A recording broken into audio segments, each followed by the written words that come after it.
Hello, everyone, and welcome back to your channel of Math and Engineering Made Easy. I'm making this session the same day as the previous one, but just I divided them into two so that you can get more practice, or first you understand the rules that we discussed last time and then we apply them in this worksheet. We have here about 30 problems. I'm going to work the odd ones since that's too much. I don't know if we'll do them all, or if I find that some of them are similar, I may just ignore some of them because I don't want it to take too long of your time. So when we start with number one, let's work the odd numbers. They want your answers containing only positive exponents. We want to simplify. And when you get a problem like that, it's really pretty straightforward. I don't know if this is large enough for you, or should I, let me try to zoom it in a little bit. Oops. Oh my God, I messed up something. Okay, so I think now we can just zoom it in. Okay, so now the first question says 2xy cubed times 2x to the fourth. Again, you have numbers, we have x's, we have y's. So what do? We use the numbers first. So we have 2 times 2 is 4. So I'm going to write 4. I have x and x to the 4. X meaning x to the first power. And we said if you have the same base multiplied by different exponents, you add the exponents. So it becomes x to the 1 plus 4, which is 5. And then I have y cubed. So I write y cubed. And you say, but what is here? You can write y to the 0 since y to the 0 equals 1. And then you apply the rule of multiplication. You say y cubed times y to the 0 is y to the 3 plus 0, which is 3. So you are multiplying it by 1, not by 0, so it doesn't go away. Please be careful. Multiply the numbers 2 by 2. X times x to the 4 becomes x to the fifth, and y cubed is y cubed. Now, this one is similar. We'll do it, and then maybe, m, there is no other. Well, first of all, there is a 2, a number. So we write 2. There is m by itself, so m. n to the 4 times n to the third is n to the 4 plus 3, or n to the seventh. Let's do the next one because there are 3. It doesn't matter how many. 4, 1, 4. So it's 16. The x, we usually write the x first. It doesn't matter if you write the y first. X to the 4, x to the 3, that's x to the 7, x to the 3 is x to the 10. You add all the exponents. Y and y to the 4 is y to the 5th, times y to the 4 is y to the 9th.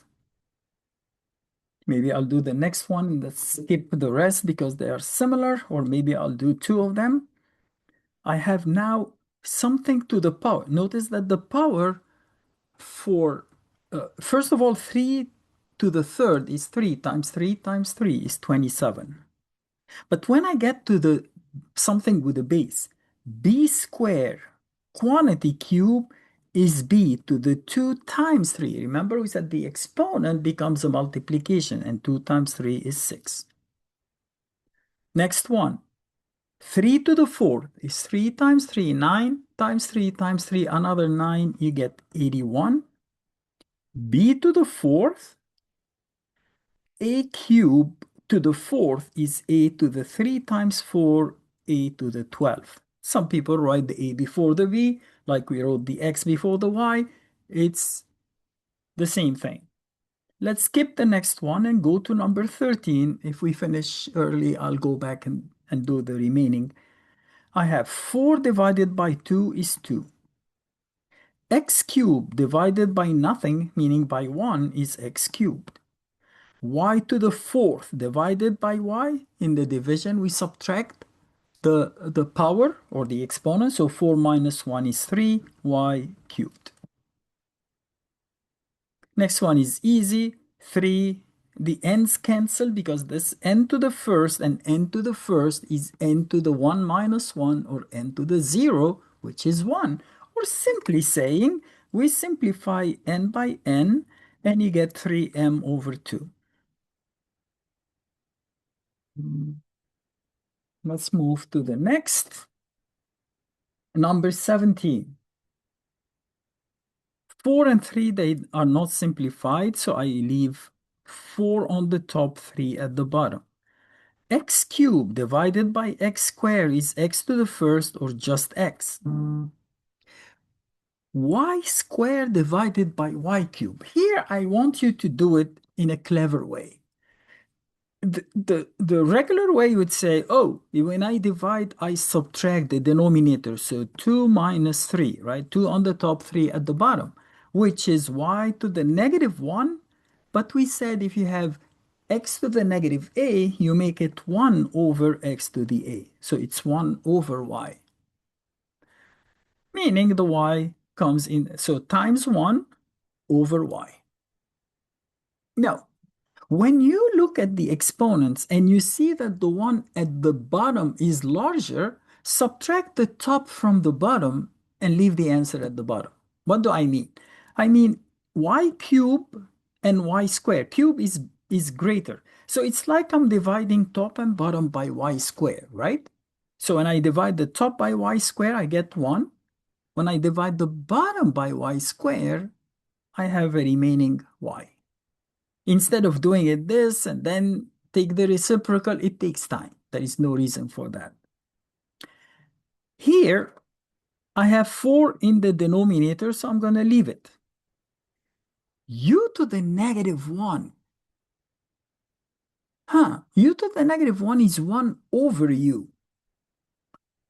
And I have in the denominator y to the 4th. So when I multiply it by another u, in other words, instead of saying, for example, here, x cubed over x squared is x to the 3 minus 2, I can, because the larger is at the bottom, I say u to the 4th, 4 minus negative 1 is y, 4 plus 1 or 5.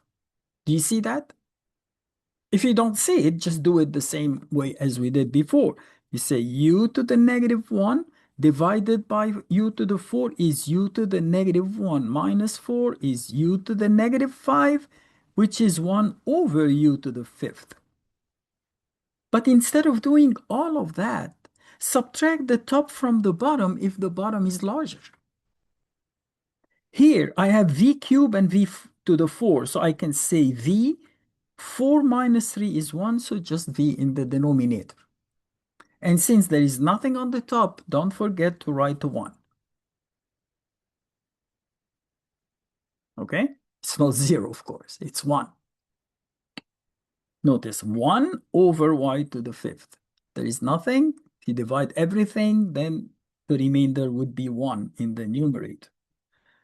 Next one. 4 divided by 2 is 2. I'm done with the numbers. X squared and x to the negative 3.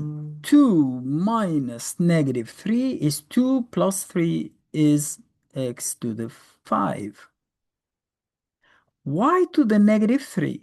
And y, no, y is larger, right? 1 is greater than negative 3. So you say divided by y raised to the power of 1 minus negative 3 is 1 plus 3 is 4. Notice they wanted positive exponents. I could have written this y to the negative 4, but in the problem, in the original heading, they said use positive exponents on. Next, 2 and 4. It's 2 at the bottom. X cubed divided by x squared is x.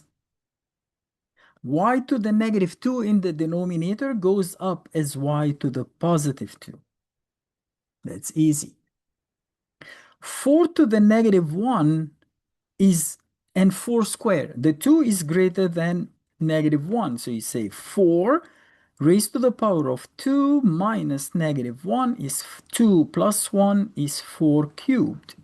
Or you can say 1 over 64. 4 cubed is 64, but you can leave it like that. It's fine. 2/3 square. Well, 2 square is 4, 3 square is 9, so it's 4 over 9. That's easy one. Let's take number 30 instead because this is identical probably to that, but this one has a negative exponent. When you have a negative exponent, I can reverse the 4 over 3, make it 3 over 4, and change that into positive. You said, no, you told us you can move only one at a time. Yes. Notice that this thing could have been written as 4 to the negative 3 over 3 to the negative 3, right? This one is 1 over 4 cube, and this one goes up as 3 cube, which is what we did here. So you can just invert what's inside and change the negative into positive. 3 cube is 27, 4 cube is 64. There was no need to leave this one then. Let's go back. I have 3 cube is 27. 3 times 3 is 9 times 3 is 27. And y to the 4 raised to the power of 3, it becomes y to the 4 times 3, or y to the 12. And again, this worksheet was so easy. It was direct application of what we learned.